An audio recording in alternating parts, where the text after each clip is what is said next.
ಓಂ ಪವಿತ್ರಂ ಚರಿತಂ ಯಸ್ಯಾಹ ಪವಿತ್ರಂ ಜೀವನಂ ತಥಾ ಪವಿತ್ರತಾ ಸ್ವರೂಪಿಣ್ಯೈ ತಸ್ಯೈ ಕುರ್ಮೋ ನಮೋ ನಮಃ.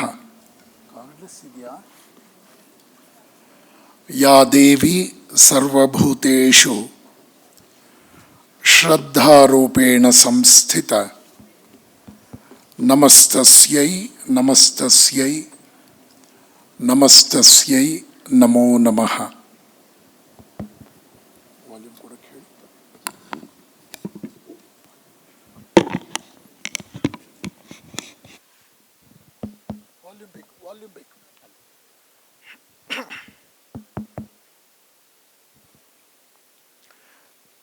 ಜಗದ್ರಕ್ಷಕನಾದ ಭಗವಂತನನ್ನ ಶ್ರದ್ಧೆಯಿಂದ ಸ್ಮರಣೆ ಮಾಡಿಕೊಳ್ತೇನೆ. ಕಾರ್ತಿಕ ಮಾಸದಲ್ಲಿ ತುಂಬ ಕತ್ತಲು,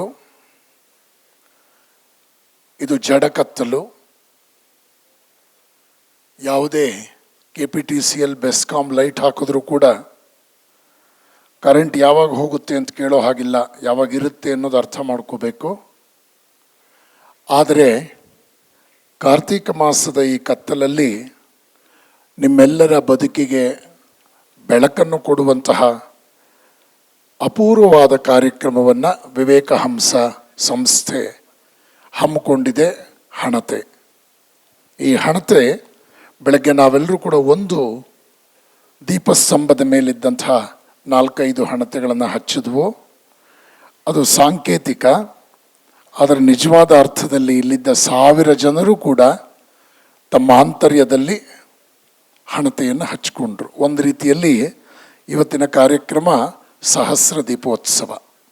ಎಲ್ಲರೂ ಕೂಡ ತಮ್ಮ ತಮ್ಮ ಹಣತೆಯನ್ನು ಹಚ್ಕೊಂಡ್ರು ಮತ್ತು ನೀವು 4-6 ರೀತಿಯಲ್ಲಿ ಆ ದಿಕ್ಕಿನಲ್ಲಿ ಕ್ರಮಿಸುತ್ತಾ ಉತ್ತಮ ಬದುಕನ್ನು ರೂಪಿಸ್ಕೊಂಡು ಅದನ್ನು ಒಂದು ರೀತಿಯಲ್ಲಿ ಜಮೆಟ್ರಿಕ್ ಪ್ರಪೋರ್ಷನ್, ಇವತ್ತಿಂದು ಅರ್ಥಮೆಟಿಕ್ ಪ್ರಪೋರ್ಷನ್ ಆದರೆ ನಿಮ್ಮ ಮೂಲಕ ಅದು ಜಮೆಟ್ರಿಕ್ ಪ್ರಪೋರ್ಷನ್ ಆಗುತ್ತೆ.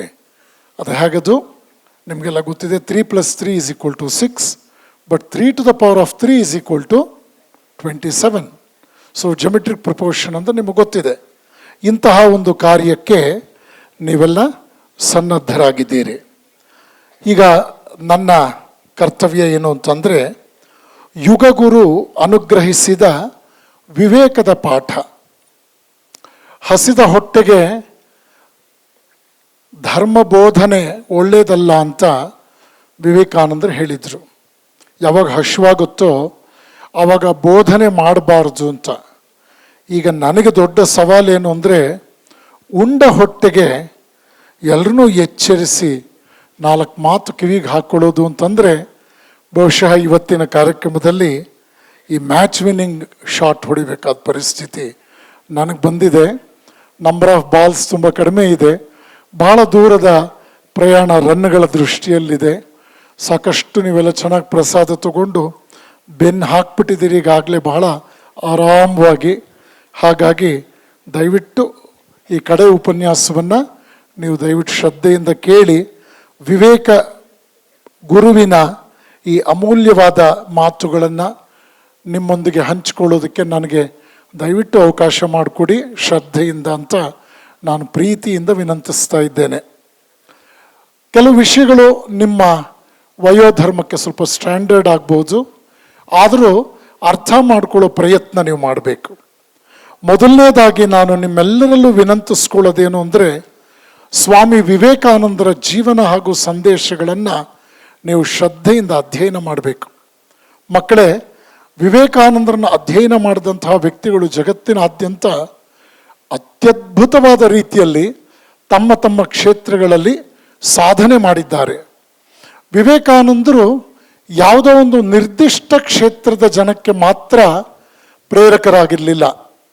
ಅವರಿಂದ ಪ್ರಭಾವಿತರಾದವರು ಆಧ್ಯಾತ್ಮಿಕ ಸಾಧಕರಾದರು, ಅತ್ಯುತ್ತಮ ಕೈಗಾರಿಕೋದ್ಯಮಿಗಳಾದರು, ಶ್ರೇಷ್ಠ ಮಟ್ಟದ ವಿಜ್ಞಾನಿಗಳಾದರು, ಸಮಾಜ ಸೇವಕರಾದರು, ಶಿಕ್ಷಣ ತಜ್ಞರಾದರು, ಸ್ವಾತಂತ್ರ್ಯ ಹೋರಾಟಗಾರರಾದರು, ವಾಣಿಜ್ಯೋದ್ಯಮಿಗಳಾದರು.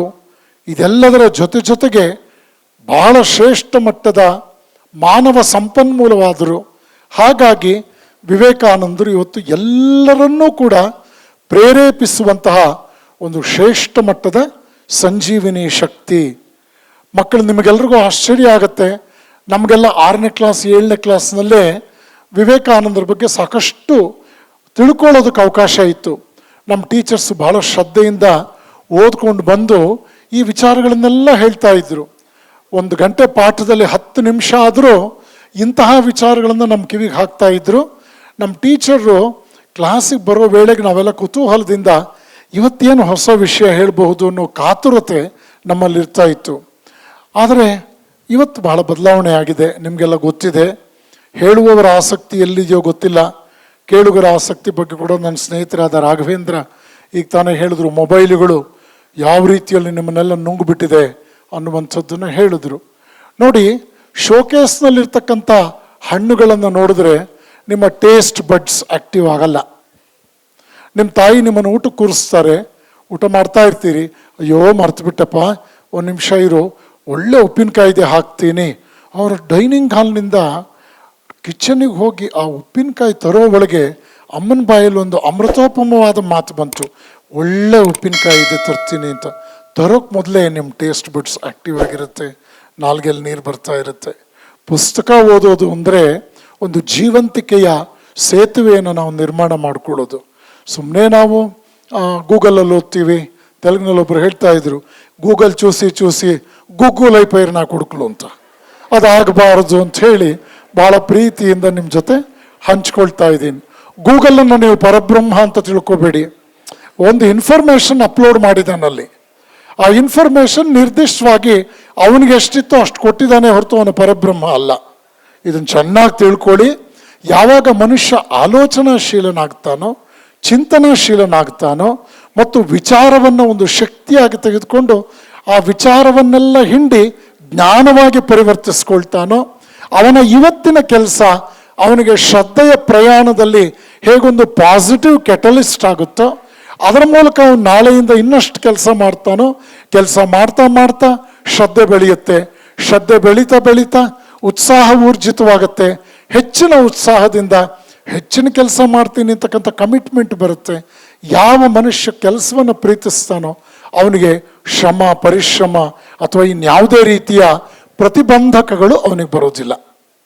ಹಾಗಾಗಿ ಸ್ವಾಮಿ ವಿವೇಕಾನಂದರ ಜೀವನವನ್ನು ಶ್ರದ್ಧೆಯಿಂದ ಅಧ್ಯಯನ ಮಾಡ್ತಕ್ಕಂಥ ಬಹಳ ಪವಿತ್ರವಾದ ಕಾರ್ಯ ನಿಮ್ಮ ಪಾಲಿಗಿದೆ. ನಾವೆಲ್ಲ ಓದ್ತಾ ಇದ್ದ ಕಾಲದಲ್ಲಿ ನಮಗೆಲ್ಲ ಬಹುಮಾನ ಕೊಡ್ತಾ ಇದ್ದಿದ್ದು ಈ ಪುಸ್ತಕಗಳೇ.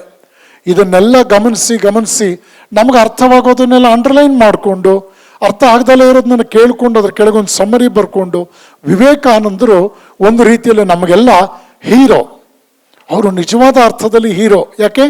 ನಮ್ಮ ಉದ್ಧಾರಕ್ಕೆ ಪೂರಕವಾಗುವ 10 ವಿಷಯಗಳನ್ನು ಸರಳವಾಗಿ ಅವರು ಕೊಡುವಂತಹ ಒಬ್ಬ ಮಹಾನ್ ಹೃದಯವಂತರು. ಯಾವುದೇ ಕೆಲಸದಲ್ಲೂ ಕೂಡ ಅವರು ನಿಮ್ಮ ಫೈನಲ್ ಡೆಸ್ಟಿನಿಯನ್ನು ನೋಡ್ತಾ ಇರಲಿಲ್ಲ. ಈ ವಿವೇಕ ಗುರು ನಮ್ಮ ಮುಂದೆ ಇಟ್ಟಂತಹ ಬಹಳ ದೊಡ್ಡ ಪಾಠ ಏನು ಅಂತಂದರೆ, ಅಲ್ಲಿಯವರೆಗೂ ನಾವು ನೋಡ್ತೇವೆ, ನೀನು ದೇವ್ರನ್ನ ನಂಬು, ಈ ದೇವ್ರು ನಂಬುದು ನಿಂಗೆ ಒಳ್ಳೇದಾಗತ್ತೆ, ಈ ದೇವ್ರು ಆ ದೇವ್ರಿಗಿಂತ ಹೆಚ್ಚು ಪವರ್ಫುಲ್ಲು ಇತ್ಯಾದಿ ಮಾತುಗಳು. ಆದರೆ ಸ್ವಾಮಿ ವಿವೇಕಾನಂದರು ತಮ್ಮ ಬದುಕಿನ ಅನುಭವವನ್ನೇ ನಮ್ಮ ಮುಂದೆ ಇಡ್ತಾರೆ. ಅವರ ಬಾಲ್ಯದಲ್ಲಿ ಒಂದು ಘಟನೆ ಆಗತ್ತೆ. ಪಕ್ಕದ ಮನೆಯಲ್ಲಿದ್ದ ಸಂಪಿಗೆ ಮರದಲ್ಲಿ ಸ್ನೇಹಿತರನ್ನ ಕೂರಿಸ್ಕೊಂಡು ಅವರು ಮರಕೋತಿ ಆಟ ಆಡ್ತಾ ಇದ್ದಾಗ ಎಷ್ಟೇ ಹೆದರ್ಸಿದ್ರು ಬೆದರಿಸಿದ್ರು ತೋಟದ ಮಾಲೀಕ ಆ ಆಟ ತಪ್ಪಿಸೋಕ್ಕಾಗಲಿಲ್ಲ.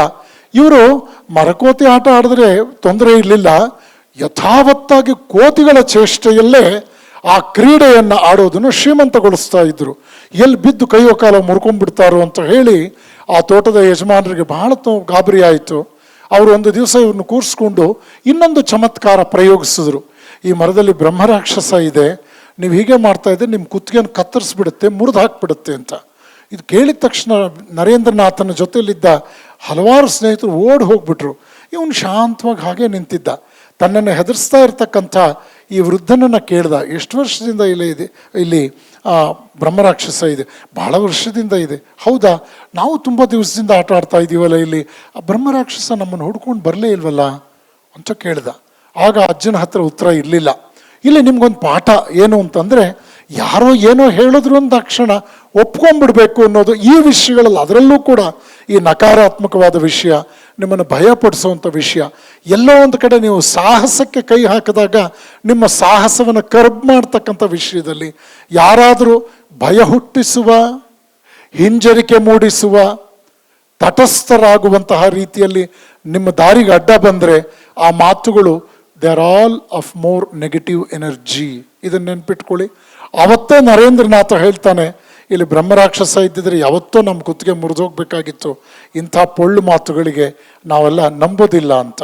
ಮುಂದೆ ಅವರೇ ಹೇಳ್ತಾರೆ, ನೋಡು 333 ಕೋಟಿ ದೇವತೆಗಳನ್ನು ನೀನು ನಂಬೋದು ನಾನು ತಪ್ಪು ಅಂತ ಹೇಳಲ್ಲ, ಆದರೆ ಎಲ್ಲಿಯವರೆಗೂ ನಿನ್ನನ್ನು ನೀನು ನಂಬೋದಿಲ್ವೋ, ನಿನ್ನ ಬಗ್ಗೆ ನಿನಗೆ ಒಂದು ಶ್ರೇಷ್ಠವಾದ, ಸ್ಥಿರವಾದ, ನಿಖರವಾದ ನಂಬಿಕೆ ಬರೋದಿಲ್ವೋ, ಅಲ್ಲಿಯವರೆಗೂ ನೀನು ಮಾರ್ಕೆಟಲ್ಲಿರೋ ಎಲ್ಲ ದೇವರುಗಳನ್ನೂ ನೀನು ನೆಚ್ಕೊಂಡ್ರೂ ಕೂಡ ಅಲ್ಲಿ ಯಾವುದೇ ರೀತಿ ಈ ಲೋಕ ವ್ಯವಹಾರವಾಗಲಿ, ಉನ್ನತವಾದ ಗುರಿಯನ್ನು ಮುಟ್ಟುವಂತಹ ನಿನ್ನ ಪಯಣವಾಗಲಿ ಸಕ್ಸಸ್ ಆಗೋದಿಲ್ಲ.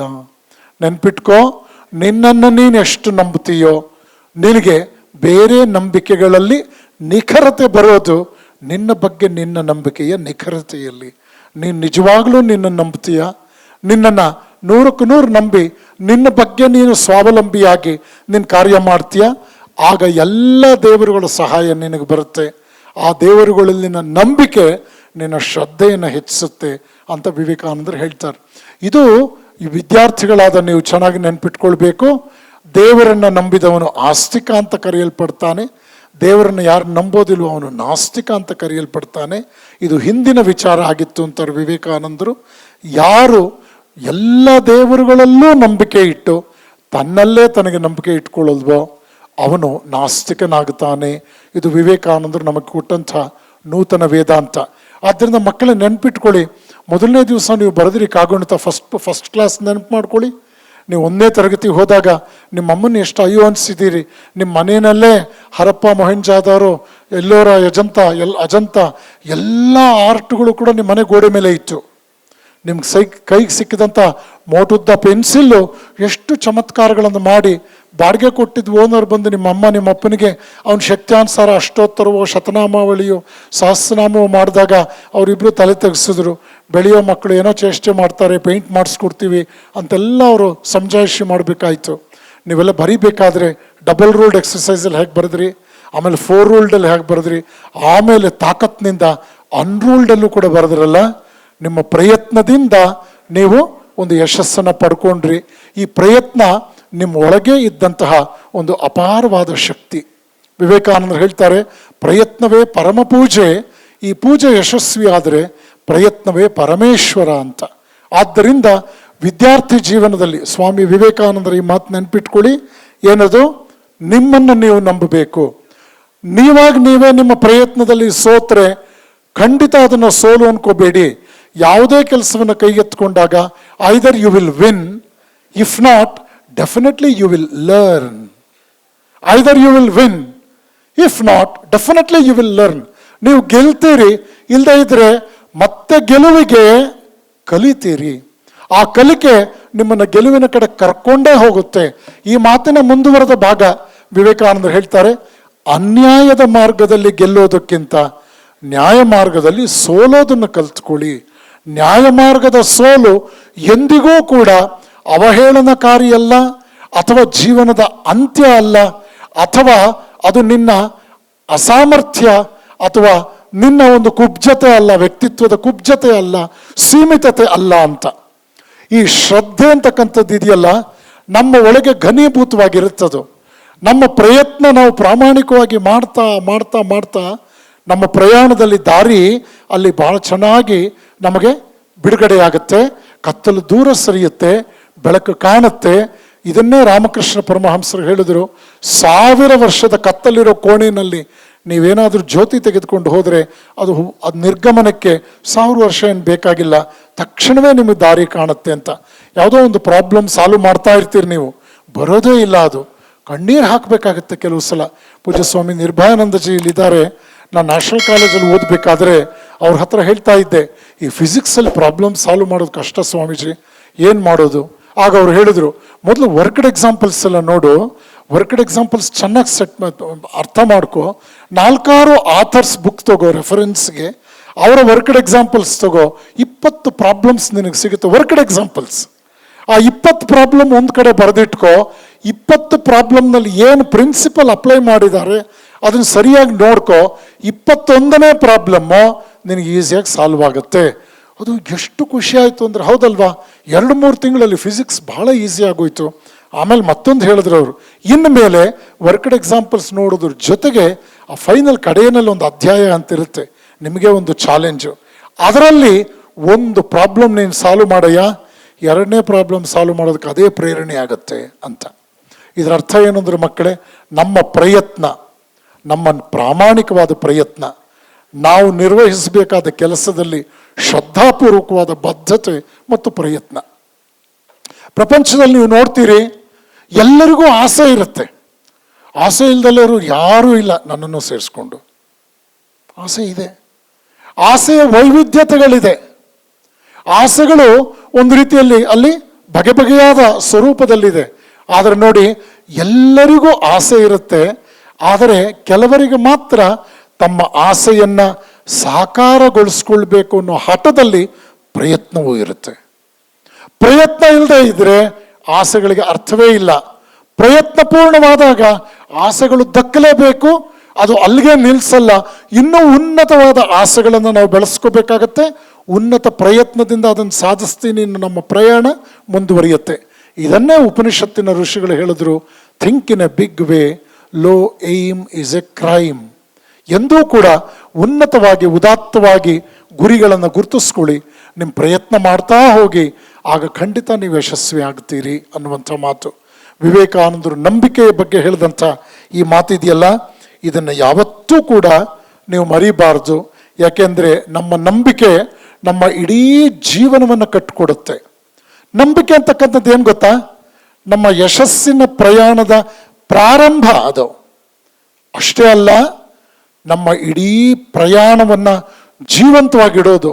ಅಷ್ಟೇ ಅಲ್ಲ, ಯಶಸ್ಸಿನ ಕಿರೀಟದ ರೂಪದಲ್ಲಿ ನಾಳೆ ಬಂದು ನಮಗೆ ಶ್ರೇಯಸ್ಸನ್ನು ದೊರಕಿಸ್ಕೊಡೋದು ಕೂಡ ಈ ನಂಬಿಕೆಯೇ. ನಂಬಿಕೆ ನಮ್ಮ ಪ್ರಯಾಣವನ್ನು ಪ್ರಾರಂಭಿಸುತ್ತೆ. ನಂಬಿಕೆ ನಮ್ಮ ಪ್ರಯಾಣದ ಜೊತೆಯಲ್ಲಿ ಸಂಚರಿಸುತ್ತೆ. ನಂಬಿಕೆ ನಾವು ಬಯಸಿದ ಗುರಿಯನ್ನು ದೊರಕಿಸ್ಕೊಡುತ್ತೆ. ಇನ್ನೂ ಎತ್ತರದ ಗುರಿಗಳ ಕಡೆಗೆ ಮತ್ತಷ್ಟು ಪ್ರೇರಣೆ ಮಾಡುತ್ತೆ. ನೀವು 2nd ಕ್ಲಾಸ್ ಬರ್ತಾ ಇರ್ತೀರಿ, ಯಾರೋ ಒಬ್ಬರು ನಿಮ್ಮನ್ನು ಪ್ರೋತ್ಸಾಹಿಸ್ತಾರೆ, 1st ಕ್ಲಾಸ್ ಬರ್ತೀರಿ, ಆಮೇಲೆ 10 ರ್ಯಾಂಕಲ್ಲಿ ಬರ್ತೀರಿ. ಆಮೇಲೆ ಯಾಕೆ 1st ರ್ಯಾಂಕಿಗೆ ಟ್ರೈ ಮಾಡಬಾರ್ದು ನಾನು ಅಂತ ನೀವು ಪ್ರಯತ್ನ ಮಾಡ್ತೀರಿ. ನ್ಯಾಷನಲ್ ಕಾಲೇಜಲ್ಲಿ ಓದಬೇಕಾದ್ರೆ ನಾವೆಲ್ಲರೂ ಕೂಡ ಇಂಥ ಮಾತುಗಳಿಂದ ಸಾಕಷ್ಟು ಪ್ರಭಾವಿತರಾಗಿದ್ವಿ. ಮ್ಯಾಥಮೆಟಿಕ್ಸ್ ಅಂತ ಸಬ್ಜೆಕ್ಟಲ್ಲಂತೂ ಕೆಲವು ಸಂದರ್ಭಗಳಲ್ಲಿ answer any 6 questions out of 10 ಅಂತ ಕ್ವಶನ್ ಪೇಪರ್ನಲ್ಲಿ ಕೊಟ್ಟರೆ, my dear teacher choose any 6 answers out of 10 ಅಂತ ಬರೆದು ಇಡೀ ಕ್ವಶನ್ ಪೇಪರ್ನ ಆನ್ಸರ್ ಮಾಡ್ತಾ ಇದ್ದ ಸಂದರ್ಭಗಳು ಕೂಡ ಉಂಟು. ಅದನ್ನು ನಿಮ್ಮ ಜೊತೆ ಹಂಚ್ಕೊಳ್ಳೋಕೆ ನನಗೆ ತುಂಬ ಖುಷಿ ಆಗ್ತಿದೆ. ಯಾಕೆ ಅಂತಂದರೆ, ಯಾವುದು ನಮಗೆ ಸಾಧ್ಯವಾಯಿತೋ ಅದು ನಿಮಗೂ ಸಾಧ್ಯ ಆಗಲೇಬೇಕು ಅನ್ನೋದು ನನ್ನ ಅಚಲವಾದ ವಿಶ್ವಾಸ. ಇಲ್ಲಿ ಒಬ್ಬ ಅಸಾಧಾರಣವಾಗಿ ಸಾಧಿಸಿದವನಿಗೂ ಮತ್ತೊಬ್ಬನಿಗೂ ಏನು ವ್ಯತ್ಯಾಸ ಅಂತಂದರೆ, ಪ್ರಯತ್ನದ ವಿಷಯ. ಪ್ರಯತ್ನ ಅಂತಕ್ಕಂಥದ್ದು ಎಂದಿಗೂ ಕೂಡ ನಮ್ಮನ್ನು ಸೋಲಕ್ಕೆ ಬಿಡೋದಿಲ್ಲ. ಇದನ್ನೊಂದು ಮಂತ್ರವಾಗಿ ನೀವು ಸ್ವೀಕರಿಸಬೇಕು ಅಂತಕ್ಕಂಥದ್ದು ನನ್ನ ಒಂದು ಅತ್ಯಂತ ಕಳಕಳಿಯ ಮನವಿ. ಕನ್ಫ್ಯೂಷಿಯಸ್ ಅಂತ ಒಬ್ಬ ಬಹಳ ದೊಡ್ಡ ತತ್ವಜ್ಞಾನಿ ಇದ್ದ. ಪ್ರಪಂಚಕ್ಕೆ ಕನ್ಫ್ಯೂಷಿಯಸ್ ಅನ್ನೋನು ಒಬ್ಬನೇ. ಕನ್ಫ್ಯೂಸ್ ಮಾಡಿಕೊಂಡವರು ಮಿಲಿಯನ್ಸ್. ನಾನು ಹೇಳ್ತಾ ಇರೋದು ಕನ್ಫ್ಯೂಷಿಯಸ್ ಬಗ್ಗೆ. ಅವನೊಂದು ಮಾತು ಹೇಳ್ತಾನೆ, ತುಂಬ ಚೆನ್ನಾಗಿ ಹೇಳ್ತಾನೆ ಅವನು. ಜೀವನದಲ್ಲಿ ಬಡತನ ಶಾಪ ಅಲ್ಲ, ಜೀವನದಲ್ಲಿ ಶ್ರೀಮಂತಿಕೆ ಅನಿವಾರ್ಯ ಅಲ್ಲ. ಮನುಷ್ಯ ನಿಜವಾದ ಅರ್ಥದಲ್ಲಿ ಮನುಷ್ಯತ್ವ ಬೆಳೆಸ್ಕೊಳ್ಳದೆ ಇದ್ದರೆ ಅವನು ಹೆಚ್ಚು ದಿನ ಬಡತನವನ್ನು ಸಹಿಸಲಾರ. ಅಷ್ಟೇ ಅಲ್ಲ, ಬಹಳ ಕಾಲ ಶ್ರೀಮಂತಿಕೆಯನ್ನು ಉಳಿಸಿಕೊಳ್ಳಲಾರ. ನಿಮ್ಗೆ ಅರ್ಥ ಆಗ್ತಾ ಇದೆ? Obedience is not slavery. Obedience is not slavery. ಇದೆಷ್ಟು ಕಷ್ಟ ಗೊತ್ತಾ ಅರ್ಥ ಮಾಡ್ಕೊಳ್ಳೋದು? ವಿಧೇಯತೆ ಅನ್ನೋದು ಗುಲಾಮಗಿರಿಯಲ್ಲ. ಯಾವಾಗ ನಮ್ಮ ಬದುಕನ್ನು ಉತ್ತಮವಾಗಿ ರೂಪಿಸ್ಕೋಬೇಕು ಅಂತ ಬಯಸ್ತೇವೋ ಆಗ ಉನ್ನತವಾದ ವಿಚಾರಗಳ ಬಗ್ಗೆ ನಾವು ಸಂಪೂರ್ಣವಾಗಿ ತಾದಾತ್ಮ್ಯಗೊಳ್ಳಬೇಕು. ಕಾಯ ವಾಚ ಮನಸ್ಸ ಆ ಆದರ್ಶವನ್ನು ನಾವು ಉಸಿರಾಡಬೇಕು. ಆ ದಿಕ್ಕಿನಲ್ಲಿ ಅತ್ಯಂತ ಯಶಸ್ಸನ್ನು ಕಂಡಂತಹ ಮಹಾತ್ಮರ ಜೀವನವನ್ನು ಕೂಡ ನಾವು ತೆರೆದ ಮನಸ್ಸಿನಿಂದ ಅವಲೋಕನ ಮಾಡಬೇಕು. ಈ ರೀತಿಯಲ್ಲಿ ನಾವು ನಮ್ಮ ಬೆಳವಣಿಗೆಯನ್ನು ಸಾಧಿಸ್ತಾ ಹೋಗಬೇಕು. ಹಾಗಾಗಿ ಯುವಕರಿಗೆ ಯುವತಿಯರಿಗೆ ಸ್ವಾಮಿ ವಿವೇಕಾನಂದರು ಈ ದೃಷ್ಟಿಯಲ್ಲಿ ಒಂದು ವಿಶೇಷವಾದ ರೀತಿಯ ಬೋಧನೆಯನ್ನು ಕೊಡ್ತಾರೆ. ಹೆಣ್ಮಕ್ಳು ಬಹಳಷ್ಟು ಜನ ಇರೋದ್ರಿಂದ ಸ್ತ್ರೀ ಶಿಕ್ಷಣದ ಬಗ್ಗೆ ವಿವೇಕಾನಂದರು ಹೇಳಿದಂಥ ಒಂದು ಮಾತನ್ನು ಹೇಳಿ ನಾನು ಮುಂದುವರಿಸ್ತೇನೆ. ವಿವೇಕಾನಂದರು ಸ್ತ್ರೀಯರ ಬಗ್ಗೆ ತುಂಬ ಸಕಾರಾತ್ಮಕವಾದ ಮಾತು ಹೇಳಿದ್ದಾರೆ. ಮೊದಲನೇ ಮಾತು ಅವ್ರು ಹೇಳ್ತಾರೆ, ಇವತ್ತು ನಾನೇನಾಗಿದ್ದೇನೋ ಇದಕ್ಕೆ ನನ್ನ ತಾಯಿ ಕಾರಣ. ನನ್ನ ಅಮ್ಮನ ಸಹಕಾರ ಆಶೀರ್ವಾದ ಇಲ್ಲದೆ ಇದ್ದಿದ್ರೆ ನಾನು ಇಷ್ಟು ದೊಡ್ಡ ವ್ಯಕ್ತಿ ಆಗ್ತಾ ಇರಲಿಲ್ಲ. ನೆನಪಿಡಿ, ಜೊತೆಗೆ ನನಗೆ ತಂದೆಯ ಆಶೀರ್ವಾದಕ್ಕಿಂತ ತಾಯಿಯ ಆಶೀರ್ವಾದ ಬಹಳ ದೊಡ್ಡದು, ಬಹಳ ದೊಡ್ಡದು. ಇದು ಅವರ ವೈಯಕ್ತಿಕ ಜೀವನದ ಬಗ್ಗೆ ಅವ್ರು ಹೇಳಿದಂಥ ಮಾತು. ಇನ್ನೊಂದು ಕಡೆ ಅವ್ರು ಹೇಳ್ತಾರೆ, ನನ್ನ ತಾಯಿ ನನ್ನನ್ನು ಹೇಗೆಲ್ಲ ತಿದ್ದಿದ್ಲು ಗೊತ್ತಾ? ಒಂದು ಸಲ ತರಗತಿಯಲ್ಲಿ ನಾನು ಸರಿಯಾದ ಉತ್ತರ ಕೊಟ್ಟಿದ್ರು ಕೂಡ ನಮ್ಮ ಮೇಷ್ಟ್ರು ನನ್ನನ್ನು ಶಿಕ್ಷಿಸ್ಬಿಟ್ಟಿದ್ದ, ಪನಿಷ್ಮೆಂಟ್ ಕೊಟ್ಬಿಟ್ಟಿದ್ದ. ಮೇಷ್ಟ್ರು ಪನಿಷ್ಮೆಂಟ್ ಕೊಡ್ತಾ ಇದ್ರು ಮಕ್ಕಳು ಆಗಿನ ಕಾಲದಲ್ಲಿ. ಈಗಿನ ಕಾಲದ ನಾನು ಹೇಳ್ತಿಲ್ಲ, ಆಗಿನ ಕಾಲದ ಹೇಳ್ತಾ ಇದ್ದೀನಿ. ನಾನೊಂದು ಕಡೆ ಕಥೆ ಹೇಳಿದೆ.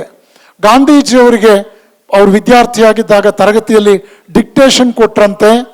ಇದು ಸಬ್ಜೆಕ್ಟ್ ಇನ್ಸ್ಪೆಕ್ಟರ್ ಬಂದ್ಬಿಟ್ಟಿದ್ರಂತೆ. ಕೆಟಲ್ ಅನ್ನೋ ಶಬ್ದಕ್ಕೆ ಎಲ್ಲ ಮಕ್ಕಳು ಕೂಡ ಕಾಪಿ ಹೊಡೆದು ಯಥಾಶಕ್ತಿ ಪರಸ್ಪರ ಸಹಕಾರದಿಂದ 50 ಜನರಲ್ಲಿ 49 ಜನ ಕರೆಕ್ಟಾಗಿ ಕಾಪಿ ಹೊಡೆದು ಬರೆದ್ರಂತೆ. ಗಾಂಧಿ ಅನ್ನೋ ಈ ಹುಡುಗ ತಪ್ಪಾಗಿ ಬರೆದಿದ್ನಂತೆ. ಮೇಷ್ಟ್ರು ಅವನ ಹತ್ರ ಹೋದ್ರಂತೆ, ಏನೋ ತಪ್ಪಾಗಿ ಬರೆದಿದ್ಯಾ? ನೀನು 4 ದಿಕ್ಕಿನಲ್ಲಿ ಕೂತಿರೋರು ಕರೆಕ್ಟಾಗಿ ಬರೆದಿದ್ದಾರೆ, ಯಾವುದಾದ್ರೂ ಒಂದು ದಿಕ್ಕು ಕಡೆ ತಿರುಗು, ಅವ್ರು ನಿನಗೆ ದಿಕ್ಕಾಗ್ತಾರೆ ಅಂದ್ರಂತೆ. ಗಾಂಧೀಜಿ ಬರೀಲಿಲ್ವಂತೆ. 50 ಜನದಲ್ಲಿ 49 ಜನರನ್ನು ಶಭಾಷ್ಗಿರಿ ಕೊಟ್ಟರು. ಗಾಂಧೀಜಿ ಒಬ್ಬನೇ ಫೇಲ್ ಆಗಿರೋದು ಅಂತ ರೌಂಡ್ ಆಫ್ ಮಾಡಿದ್ರು. ನಾನು ಈ ಕಥೆ ನನ್ನ ಕ್ಲಾಸ್ನಲ್ಲಿ ಹೇಳಿದೆ, ನೋಡಿ ಹುಡುಗರು ಎಷ್ಟು ಚುರುಕಾಗಿರ್ತಾರೆ ಅಂತ. ಈ ಕಥೆಯಿಂದ ತಿಳಿದು ಬರುವ ನೀತಿ ಏನ್ರೋ ಅಂದರೆ, ಬಿಡಿ ಸ್ವಾಮೀಜಿ, ಈಗಲೇ ಕೆಟ್ಟ ಕಾಲ ಅಂತಿದ್ದೀರಿ ನೀವು. ಆ ಗಾಂಧೀಜಿ ಕಾಲದಲ್ಲೂ ಕೂಡ ಕಾಪಿ ಹೊಡೆಯುವಂಥ ಕೆಟ್ಟ ಮೇಷ್ಟ್ರು ಇದ್ರ ಸ್ವಾಮಿ ಅಂದ್ಬಿಟ್ಟ. ಕಾಪಿ ಹೊಡಿಬೇಕು ಅಂತ ಹೇಳ್ಕೊಡೋ ಕೆಟ್ಟ ಮೇಷ್ಟ್ರು ಗಾಂಧೀಜಿ ಕಾಲದಲ್ಲೂ ಇದ್ರ, ಈಗ ಮಾತ್ರ ಇದ್ದಾರೆ ಅಂದ್ಕೊಂಡ್ವಿ ನಾವು ಅಂದ. ನಾನೇನು ಹೇಳಿದೆ, ಗಾಂಧೀಜಿ ಕಾಪಿ ಹೊಡಿಲಿಲ್ಲ, ನಿಷ್ಠೆಯಿಂದ ಇದ್ರು ಅಂತ ಹೇಳ್ತಾರೆ ನಾವು ಮಕ್ಕಳು ಅಂದರೆ, ಹುಡುಗರಲ್ಲಿ ತೊಗೊಂಡೋಗಿ ಮೇಷ್ಟ್ರು ಬಿಡೋಕ್ಕೆ ಕರೆಕ್ಟಾಗಿ ತಗಲು ಹಾಕಿದ್ರು. ಈ ರೀತಿ ಪರ್ವರ್ಟೆಡ್ ಇಂಟೆಲಿಜೆನ್ಸ್ ಕೂಡ ಇರುತ್ತೆ. ವಿವೇಕಾನಂದರು ಹೇಳ್ತಾ ಇದ್ದಾರೆ, ನನ್ನ ಮೇಷ್ಟ್ರು ಹೊಡೆದ, ನನ್ನ ಕಿವಿಯನ್ನು ಹಿಂಡ್ದ, ರಕ್ತ ಬಂತು. ನಮ್ಮ ತಾಯಿ ಹತ್ರ ಹೋಗಿ ಹೇಳಿದೆ, ನಮ್ಮಮ್ಮ ಕೇಳಿಸ್ಕೊಂಡ್ರು, ಏನಾಯಿತು ನರೇನ್? ಆಗ ನಾನು ಹೇಳಿದೆ, ನಾನು ಸರಿಯಾದ ಉತ್ತರ ಕೊಟ್ಟೆಮ್ಮ, ಅದೇನು ಕೋಪನೋ ನಮ್ಮ ಮೇಷ್ಟ್ರಿಗೆ, ಗ್ರಹಗತಿ ಇವತ್ತು ನನಗೆ ಈ ಪರಿಸ್ಥಿತಿ ಬಂತು ಅಂತ ನರೇಂದ್ರ ಕಣ್ಣೀರು ಹಾಕಿದಾಗ ಅವ್ರ ತಾಯಿ ಕ್ಯಾಚ್ ಮಾಡಿದ್ದು ಒಂದೇ ಒಂದು ಪುಟ್ಟ ವಾಕ್ಯ, ನೀನು ತಪ್ಪು ಮಾಡಲಿಲ್ಲ ತಾನೇ, ನಿನ್ನ ಕಡೆಯಿಂದ ನೀನು ಸರಿಯಾಗಿದ್ದೆ ತಾನೇ. ನರೇನ್, ಅಷ್ಟೇಪ್ಪ ಬೇಕಾದ್ದು. ನಮ್ಮ ಕಡೆಯಿಂದ ನಾವು ಸರಿಯಾಗಿದ್ದರೆ ಬೇರೆ ಇನ್ಯಾರಿಗೆ ತಲೆ ಕೆಡಿಸ್ಕೋಬೇಕು ನಾವು? ನಮ್ಮ ಕಡೆಯಿಂದ ನಾವು ಸರಿಯಾಗಿರೋದನ್ನೇ ಪರಮಾತ್ಮ ಬಯಸೋದು. ಈ ಪ್ರಪಂಚದಲ್ಲಿ ಸರಿಯಾಗಿರುವವರನ್ನು ಸರಿಯಾದ ಸಮಯದಲ್ಲಿ ಸರಿಯಾಗಿ ಗುರುತಿಸೋದಕ್ಕೆ ಸರಿಯಾದ ವಿವೇಕ ಇರಬೇಕಾಗುತ್ತಪ್ಪ. ದೇವ್ರಿಗದು ಸಾಧ್ಯ. ಸಾಮಾನ್ಯರು ನೀನು ಗುರುತಿಸ್ಲಿಲ್ಲ ಅಂದಾಕ್ಷಣ ನೀನು ತಪ್ಪಿತಸ್ಥನೇನೋ? ನಿನ್ನ ಆತ್ಮಸಾಕ್ಷಿ ಹೇಳ್ತಾ ನೀನು ಸರಿಯಾಗಿದ್ದೆ ತಾನೆ, ನಿನ್ನ ಕಡೆಯಿಂದ ತಪ್ಪಾಗಿಲ್ಲ ತಾನೆ. ದುಡುಕಬೇಡ, ಧೃತಿಗೆಡಬೇಡ. ನಿನ್ನ ಕಡೆಯಿಂದ ನೀನು ಸರಿಯಾಗಿದ್ದಾಗ ಇನ್ಯಾರ ಬಗ್ಗೆನೂ ಕೂಡ ನೀನು ತಲೆ ಕೆಡಿಸ್ಕೊಂಡು ಖಿನ್ನತೆಯನ್ನು ಬೆಳೆಸ್ಕೋಬೇಕಾದ್ದಿಲ್ಲ. ಆ ತಾಯಿ ಹೇಳಿದಂಥ ಮಾತು. ಮತ್ತು ಮಾತು ಮುಂದುವರ್ಸವ್ರು ಹೇಳ್ತಾರೆ, ಸದಾ ಸಮಾಧಾನವಾಗಿರೋದನ್ನು ಕಲ್ತ್ಕೋ, ನಿನ್ನ ಸ್ವಾತಂತ್ರ್ಯವನ್ನು ಕಾಪಾಡ್ಕೋ, ಹಾಗೆಯೇ ಬೇರೆಯವರ ಸ್ವಾತಂತ್ರ್ಯಕ್ಕೆ ನಿನ್ನ ಕಡೆಯಿಂದ ತೊಂದರೆ ಬಾರದಂತೆ ನಡ್ಕೋ. ಹೂವಿನಂತೆ ಮೃದುವಾಗಿ ಕೋಮಲವಾಗಿರು. ಸಂದರ್ಭ ಬಂತ ಕಲ್ಲೆದೆಯವನಾಗೋದಕ್ಕೂ ಹಿಂಜರಿಬೇಡ. ಈ ಮಾತುಗಳು ಸುಭಾಷಿತದಲ್ಲಿ ಬರುತ್ತೆ. ತಾಯಿ ಹೇಳಿಕೊಟ್ಟ ಮಾತುಗಳು. ಮಕ್ಕಳೇ, ನಿಮ್ಮ ತಂದೆ ತಾಯಿ ಕೂಡ ನಿಮ್ಮ ಪ್ರೀತಿಯಿಂದ 10 ರೀತಿಯಲ್ಲಿ ಮಾತುಗಳನ್ನು ಹೇಳ್ತಾರೆ. ಇದನ್ನು ಚೆನ್ನಾಗಿ ನೀವು ಅರ್ಥ ಮಾಡ್ಕೋಬೇಕು. ಮತ್ತು ನಿಮಗೆ ನಿಮ್ಮದೇ ಆದ ಕಲ್ಪನೆಗಳಿರುತ್ತೆ ಕಂಡ್ರು. ಈ ಕಲ್ಪನೆಗಳಲ್ಲೇ ನೀವು ಸಂಚರಿಸ್ತಾ ಇರ್ತೀರಿ. ಮಕ್ಕಳು ಕಲ್ಪನೆಗಳ ನಡುವೆಯೇ ಸಂಚರಿಸ್ತಾ ಇರ್ತಾರೆ. ಮಕ್ಕಳ ಮನಸ್ಸೇನು ಅನ್ನೋದು ಈ ದೊಡ್ಡವರು ಕೂಡ ಅರ್ಥ ಮಾಡ್ಕೊಳ್ಳೋದು ಅಷ್ಟು ಸುಲಭ ಅಲ್ಲ ಅನ್ನೋಷ್ಟರ ಮಟ್ಟಿಗೆ ಮಕ್ಕಳು ಆಶ್ಚರ್ಯಕರ ಮಕ್ಕಳಾಗಿರ್ತಾರೆ. ಒಂದು ಹಾಸ್ಯ ಕಾರ್ಯಕ್ರಮಕ್ಕೆ ಹೋದೆ ನಾನು. ಹಾಸ್ಯ ಕಾರ್ಯಕ್ರಮದಲ್ಲಿ ಒಬ್ಬರು ತುಂಬ ಚೆನ್ನಾಗಿ ಹಾಸ್ಯ ಮಾಡೋರೊಬ್ಬರು ಇದ್ದರು. ಮಧ್ಯಾಹ್ನ ಹೀಗೆ ಕಾರ್ಯಕ್ರಮ, ಅವರೊಂದು ಹಾಸ್ಯ ಹೇಳಿದಾಗ ಎಲ್ಲರೂ ನಕ್ಕದ್ರಲ್ಲಿ. ಏನದು ಅಂದರೆ, ಸಂಜೆ 4 ಗಂಟೆಗೆ ಸ್ಕೂಲ್ ಮುಗಿಸಿ ಬಂದಿದ್ದಾನೆ ಒಬ್ಬ ಹುಡುಗ. ಅವನು 5 ವರ್ಷದ ಹುಡುಗ. ಹೊರಗಡೆ ಹೋಗಿ ಆಟ ಆಡಿದಾನೆ ಮಣ್ಣಿನಲ್ಲಿ ಸ್ನೇಹಿತರ ಜೊತೆ ಎಲ್ಲ. ಅವನಿಗೆ ಬಾಯಾರಿಕೆ ಆಗಿದೆ, ಮನೆಗೆ ಓಡಿ ಬಂದಿದ್ದಾನೆ. ಅಮ್ಮ ನೀರು ಕೊಡು, ಬಾಯಾರಿಕೆ ಆಗ್ತಿದೆ. ಆಗ್ತಾನೆ ಅಪ್ಪ ಆಫೀಸಿಂದ ಬಂದಿದ್ದಾನೆ. ಅಮ್ಮ ಪಾಪ ತಂದೆ ಕಾಫಿ ಕೊಟ್ಲು, ಇವನಿಗೆ ನೀರು ಕುಡಿಯೋಕೆ ನೀರು ಕೊಟ್ಟು, ಒಂಚೂರು ಬೋರ್ನಿವಿಟಾ ಕೊಡ್ತೀನಿ ಕಣೋ, ಹಾರ್ಲಿಕ್ಸ್ ಕೊಡ್ತೀನಿ ಕಣೋ, ನೀನು ಹಾರ್ಲಿಕ್ಸ್ ಕುಡಿದ್ರೆ ಹನುಮಂತನ ಥರ ನಿನಗೂ ಹಾರ್ಲಿಕ್ ಆಗುತ್ತೆ ಅಂತ ಹೇಳಿ ಅವಳು ಹಾರ್ಲಿಕ್ಸ್ ಕಲ್ಕೋದಕ್ಕೆ ಹೋಗೋದ್ಲು. ಅವನಿಗೆ ರೆಡಿ ಇಲ್ಲ, ಅಮ್ಮ ನಾನು ಹೋಗ್ಬೇಕು ಆಟಕ್ಕೆ ಅಂತ. ಪಾಪ ಅವಳು she was carrying for the second child. ಆ ತಾಯಿ ಗಂಡನ ಪಕ್ಕದಲ್ಲಿ ಕೂತ್ಕೊಂಡು ಮಾತಾಡ್ತಾ ಇದ್ದಾಳೆ. ಇವನು ಹಿಡ್ಕೊಂಡು ಅವ್ನು ನೀರು ಕುಡಿಯೋವರೆಗೂ ಬಿಡಲಿಲ್ಲ. ಕಡೆಗೆ ಈ ದಂಪತಿಗಳಿಗೆ ಒಂದು ಕುತೂಹಲ, ನಮ್ಮ ಹುಡುಗ ಏನು ಇಷ್ಟಪಡ್ತಾನೆ, ಈಗ 2ನೇ ಮಗು ಹುಟ್ಟುತ್ತಲ್ಲ, ಏನು ಇಷ್ಟಪಡ್ತಾನೆ, ನಿನಗೆ ಯಾರು ಬೇಕೋ, ನಿನಗೆ ತಂಗಿ ಬೇಕಾ ತಮ್ಮ ಬೇಕಾ ಪ್ರಶ್ನೆ. ಅಮ್ಮ ಅಪ್ಪ. ಅವನು ಭಾಳ ಒಳ್ಳೆ ಸ್ಪಿರಿಟಲ್ಲಿದ್ದ, ಹೊರಗಡೆ ಆಟ ಆಡ್ತಾ ಇದ್ದ, ಅವನ ಸ್ನೇಹಿತರ ಹತ್ರ ಇದ್ದಿದ್ದ ಕೆಲವು ಪದಾರ್ಥಗಳೆಲ್ಲ ನೋಡಿದ್ದ, ಅವನ ಹತ್ರ ಇಲ್ದಲ್ಲಿರೋ ಕೊರಗು ಇತ್ತು. ಅವನು ಹೇಳ್ದ, ನಿಜವಾಗ್ಲೂ ನನಗೆ ಕೊಡ್ತೀರಾ, ಕೊಡೋದಿದ್ರೆ ನನಗೇನು ಬೇಕು ಅಂತ ಇನ್ನೊಂದ್ಸಲ ಕೇಳಿ ಅಂದ. ಏನು ಬೇಕು ಮಗು ಅಂದ, ನನಗೊಂದು ನಾಯಿ ಮರಿ ಬೇಕು ಅಂತ. ಮಗುವಿನ ಮನಸ್ಸು ನಿಮಗೆ ಅರ್ಥ ಆಯಿತು. ಆ ಮಗುವಿನ ಮನಸ್ಸಿನ ಜೊತೆ ಹೋರಾಡೋದು ಇದೆಯಲ್ಲ, ಅಷ್ಟು ಸುಲಭ ಅಲ್ಲ. ತಂದೆ ತಾಯಿಗಳಿಗೂ ಅದೊಂದು ಚಾಲೆಂಜು. ಈ ಮಗು ಬಂದು ಕಂಪ್ಲೇಂಟ್ ಮಾಡ್ತು, ಅದ್ರ ತಾಯಿಗೊಂದು ಚಾಲೆಂಜು. ಅವನು ಯಾವುದೋ ಒಂದು ಪಾಯಿಂಟ್ ಹಿಡಿದ್ಲು, ನಿನ್ನ ಕಡೆಯಿಂದ ನೀನು ಸರಿಯಾಗಿದ್ದಾಗ ಯಾಕೆ ಯೋಚನೆ ಮಾಡ್ತೀಯ. ಇಡೀ ಜೀವನದಲ್ಲಿ ನರೇಂದ್ರನಾಥನಿಗೆ ಅದೊಂದು ದೊಡ್ಡ ಪಾಠ ಆಯಿತು. ನಿನ್ನ ಕಡೆಯಿಂದ ನೀನು ಸರಿಯಾಗಿದ್ದಾಗ ನೀನು ಯಾರಿಗೂ ಹೆದರಬೇಕಾದ್ದಿಲ್ಲ. ಇನ್ನೊಬ್ಬರ ಮಾತನ್ನ ವಿಟ್ಟಿನಲ್ಲಿ ವಿವೇಕಾನಂದರು ಮುಂದುವರೆದು ಹೇಳ್ತಾರೆ, ಧರ್ಮ ಪ್ರಜ್ಞೆಯನ್ನು ಕೇಂದ್ರವಾಗಿರಿಸಿಕೊಂಡಂತಹ ಶಿಕ್ಷಣ ಬೇಕು, ರಾಷ್ಟ್ರೀಯ ಆದರ್ಶವನ್ನ ಗೌರವಿಸುವಂತಹ ಶಿಕ್ಷಣ ನಮಗೆ ಬೇಕು. ಮಕ್ಕಳೇ, ವ್ಯಾವಹಾರಿಕ ಕೌಶಲ್ಯ ಖಂಡಿತ ಅವಶ್ಯಕತೆ ಇದೆ. ಪಾಶ್ಚಾತ್ಯ ವಿಜ್ಞಾನದ ಅರಿವು ಬೇಕಾಗಿದೆ. ಸಂಘಟನಾ ಸಾಮರ್ಥ್ಯ ಬೆಳೆಸ್ಕೊಳ್ಳೇಬೇಕಾಗಿದೆ. ಆದರೆ ಇದರ ನಡುವೆ ಬ್ರಹ್ಮಚರ್ಯವನ್ನು ಕಳ್ಕೋಬಾರದು, ಪವಿತ್ರತೆಯನ್ನು ನಿರ್ಲಕ್ಷಿಸಬಾರದು, ಆತ್ಮಸಂಯಮ ಇಟ್ಕೊಂಡು ಬದುಕನ್ನು ರೂಪಿಸ್ಕೋಬೇಕು ಅನ್ನುವಂಥ ಮಾತನ್ನು ಸ್ವಾಮಿ ವಿವೇಕಾನಂದರು ಬಹಳ ವಿಶೇಷವಾಗಿ ಒತ್ತಾಸೆ ಕೊಡ್ತಾರೆ. ಕಡೆ ಒಂದು ಉಪಮೆಯನ್ನು ಕೊಟ್ಟು ನನ್ನ ಮಾತನ್ನು ಮುಗಿಸ್ತೇನೆ. ಏನದು? ಬಹಳ ವಿಶೇಷವಾದಂಥ ಒಂದು ಮಾತಿದು. ಸಂತೋಷ ಆಯಿತು ನಿಮಗೆ, ನಾನು ನಿಲ್ಲಿಸ್ತೀನಿ ಅಂತ ಹೇಳಿದ ತಕ್ಷಣ ನಿಮಗೆ ಸಂತೋಷ ಆಗಿದ್ದು ನೋಡಿ ನನಗೂ ಬಹಳ ಸಂತೋಷ ಆಯಿತು. ಆ ಸಂತೋಷದಲ್ಲಿ ಇದನ್ನು ಹಂಚ್ಕೊಂಡ್ಬಿಡ್ತೀನಿ, ಬಾಯಿ ಮುಚ್ಕೊಂಡು ಕೇಳಬೇಕು. ಒಬ್ಬ ನರಪೇತ ನಾರಾಯಣ ಎಲ್ಲರಿಂದಲೂ ನಿರ್ಲಕ್ಷಿತನಾಗಿದ್ದ. ಅವನು ನೋಡಿದವರೆಲ್ಲರೂ ಕೂಡ ಏನು ನರಪೇತ್ಲ ಬಾರೋ ಇಲ್ಲಿ ಅಂತ ಕರೆಯೋರು. ಅವನಿಗೆ ತುಂಬ ನೋವಾಗಿತ್ತು.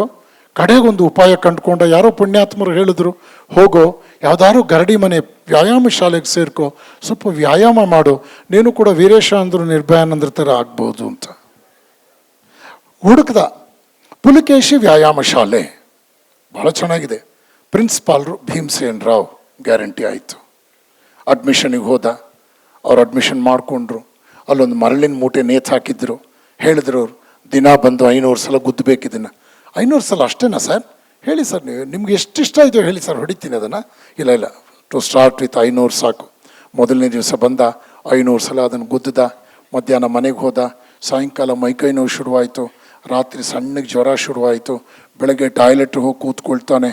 ನಿಂತ್ಕೊಳ್ಳೋಕ್ಕೆ ಆಗ್ತಾ ಇಲ್ಲ, ಕೂತ್ರೆ ನಿಲ್ಲಕ್ಕಾಗಲ್ಲ, ನಿಂತರೆ ಕೂರಕ್ಕಾಗಲ್ಲ. ಮೇಸ್ಟ್ರಿಗೆ ಫೋನ್ ಮಾಡ್ದ, sir grant me leave today, ಭಾಳ ಕಷ್ಟ ಆಗಿದೆ, ನಿಮ್ಮ ಮಾತು ಕೇಳಿ ನಾನು ಕೆಟ್ಟೆ ಅಂತ ಹೇಳ್ದ. ಮೇಷ್ಟ್ರು ಹೇಳಿದ್ರು, ಇವತ್ತು ರಜಾ ಕೊಡೋಕ್ಕಾಗಲ್ಲ, ದ್ವಿತೀಯ ವಿಜ್ಞಾ ಆಗಬಾರ್ದು ಕಣೋ ಅಂದರು.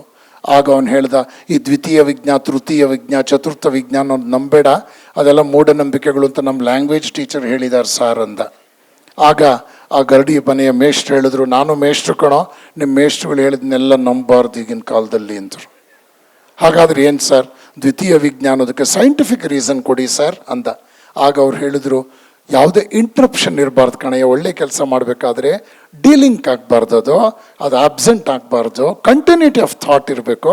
ಇವತ್ತು ಬಂದು ಎಷ್ಟು ಸಲ ಆಗುತ್ತೋ ಅಷ್ಟು ಸಲ ಗುದ್ದುಬಿಟ್ಟು ಹೋಗು ಒಂದು.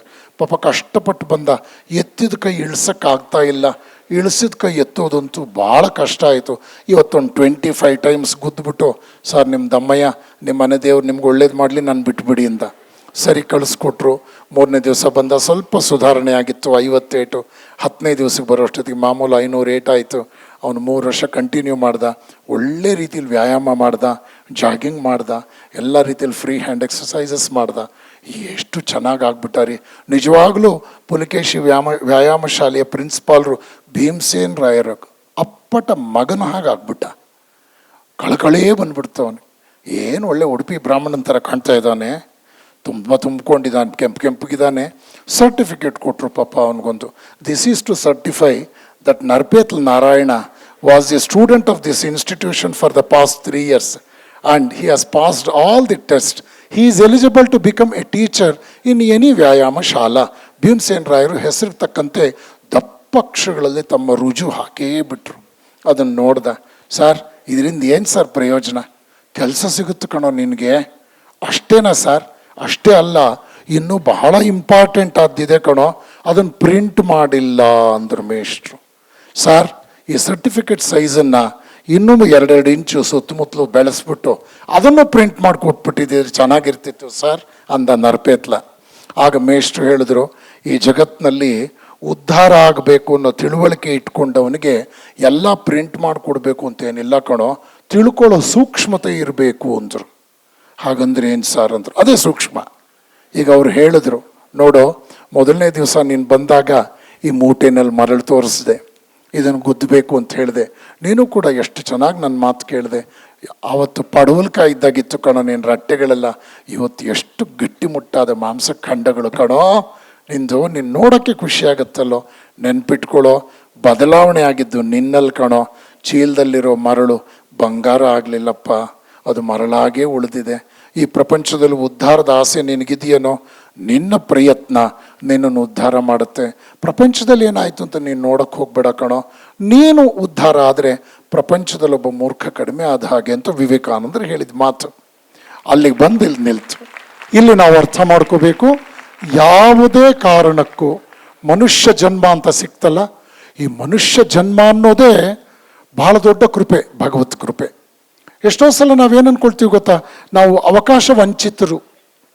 ದೇವ್ರು ನಮಗೇನೂ ಕೊಡಲಿಲ್ಲ ನೋಡಿ, ಅವ್ರಿಗೆ ಎಷ್ಟು ಕೊಟ್ಬಿಟ್ಟಿದ್ದಾನೆ. ದೇವ್ರು ನಮಗೇನೂ ಕೊಡಲಿಲ್ಲ, ಅವ್ರಿಗೆಲ್ಲ ಕೊಟ್ಬಿಟ್ಟಿದ್ದಾನೆ ದೇವ್ರು. ಹಾಗಾಗಿ ನಾವು ಅವಕಾಶ ವಂಚಿತರು. ನಮಗೂ ಅವಕಾಶ ಸಿಕ್ಕಿದ್ದಿದ್ರೆ ನಾವು ಇನ್ನೂ ಎತ್ತರಕ್ಕೆ ಹೋಗ್ತಾ ಇದ್ವಿ, ಹಾಗೆ ಹೀಗೆ ಅಂತೆಲ್ಲ ಹೇಳ್ತಾರೆ. ಆದರೆ ಈ ಪ್ರಪಂಚದಲ್ಲಿ ಸಾಧನೆ ಮಾಡಿದವರು, ಹೋರಾಟದ ಮನೋಭಾವದವರು, ಪ್ರಯತ್ನಶೀಲರು, ತಮ್ಮ ನಂಬಿಕೆಯಲ್ಲಿ ವಿಶ್ವಾಸ ಇಟ್ಟವರು, ಸೋಲಿಗೆ ಹೆದರದೇ ಇರ್ತಕ್ಕಂಥವ್ರು, ಗೆಲುವಿನಿಂದ ತಲೆ ತಿರುಗದಲೇ ಇರೋ ಹಾಗೆ ನೋಡಿಕೊಂಡವರು, ಆ ನಿಟ್ಟಿನಲ್ಲಿ ತಮ್ಮ ಪ್ರಯತ್ನವನ್ನೇ ನಂಬಿದವರು, ತಮ್ಮ ಯಶಸ್ಸನ್ನು ಪ್ರಾಮಾಣಿಕವಾಗಿ ಒಪ್ಪಿಕೊಂಡು ಯಶಸ್ಸಿನ ಮುಂದಿನ ಹೆಜ್ಜೆಗಳಲ್ಲಿ ಭರವಸೆ ಕಳ್ಕೊಳ್ಳದೆ ಪ್ರಯಾಣ ಮುಂದುವರಿಸಿದಂಥವ್ರು. ಹಾಗಾಗಿ ಯಾವತ್ತಿಗೂ ಕೂಡ ಮಕ್ಕಳು, suicide is a permanent solution to a temporary problem. ಅದು ಸೊಲ್ಯೂಷನ್ ಅಲ್ಲವೇ ಅಲ್ಲ. ಯಾವತ್ತಿಗೂ ಕೂಡ ಖಿನ್ನತೆ, ಆ ದೌರ್ಬಲ್ಯಗಳಿಗೆ ಶರಣಾಗೋದು, ನನ್ನ ಕೈಲಿ ಆಗಲ್ಲ ಅಂತಕ್ಕಂಥದ್ದು, ಅದೊಂದು ರೀತಿಯಲ್ಲಿ ನಾವೇ ದೇರ್ ಆಲ್ ಸೆಲ್ಫ್ ಇನ್ವೈಟೆಡ್ ಕರ್ಸ್. ನಾವೇ ನಮ್ಮ ಬಾಗಿಲಿಗೆ ಬಿಟ್ಕೊಂಡಂತಹ ಎಲ್ಲ ರೀತಿಯ ಶಾಪಗಳು ಮಕ್ಕಳ ಮನಸ್ಸಿನಲ್ಲಿ ಮಾತ್ರ ಇದು ಯಾವತ್ತಿಗೂ ಬರಬಾರ್ದು. ಆ ನಿಟ್ಟಿನಲ್ಲಿ ವಿವೇಕಾನಂದರು ಹೇಳಿದಂಥ ಶಕ್ತಿಯೇ ಜೀವನ, ದೌರ್ಬಲ್ಯವೇ ಮರಣ. ಶಕ್ತಿಯ ಉಪಾಸಕರಾಗೋಣ, ಶಕ್ತಿವಂತರಾಗೋಣ, ಬಲಿಷ್ಠರಾಗೋಣ, ಆತ್ಮವಿಶ್ವಾಸ ಸಂಪನ್ನರಾಗೋಣ, ಹೋರಾಟದ ಬದುಕಿಗೆ ಎದೆ ಕೊಟ್ಟು ಹೋರಾಡೋಣ. ಸನ್ನಿವೇಶಗಳು ನಮ್ಮನ್ನು ಗಟ್ಟಿ ಮಾಡುತ್ತೆ ಹೊರತು ನಮ್ಮನ್ನು ಸಾಯಕ್ಕೆ ಬಿಡೋದಿಲ್ಲ ಅಂತ ಹೇಳ್ತಾ, ಈ ಅವಕಾಶಕ್ಕಾಗಿ ವಿವೇಕ ಹಂಸ ಬಳಗದವರಿಗೆ ನನ್ನ ಕೃತಜ್ಞತೆಗಳನ್ನು ಸಲ್ಲಿಸಿ, ಮಧ್ಯಾಹ್ನದ ಈ ಸಂದರ್ಭದಲ್ಲೂ ಕೂಡ ನೀವೆಲ್ಲರೂ ಎಚ್ಚೆತ್ತ ಮನಸ್ಸಿನಿಂದ ಸಾಕಷ್ಟು ನನ್ನ ಮಾತುಗಳನ್ನು ಕೇಳಿ, ಕೆಲವರು ಅಲ್ಲಲ್ಲಿ ಪಕ್ಕದವನು ಯಾಕೆ ನಗ್ತಾ ಇದ್ದಾನೆ ಅಂತ ತಿಳ್ಕೊಂಡು ಅವನೂ ಎಚ್ಚೆತ್ತುಕೊಂಡು ನನ್ನ ಮಾತನ್ನು ಕೇಳಿದ್ದಕ್ಕಾಗಿ ಅವರಿಗೂ ಧನ್ಯವಾದ ಅರ್ಪಿಸಿ ನನ್ನ ಮಾತು ಮುಗಿಸ್ತೇನೆ.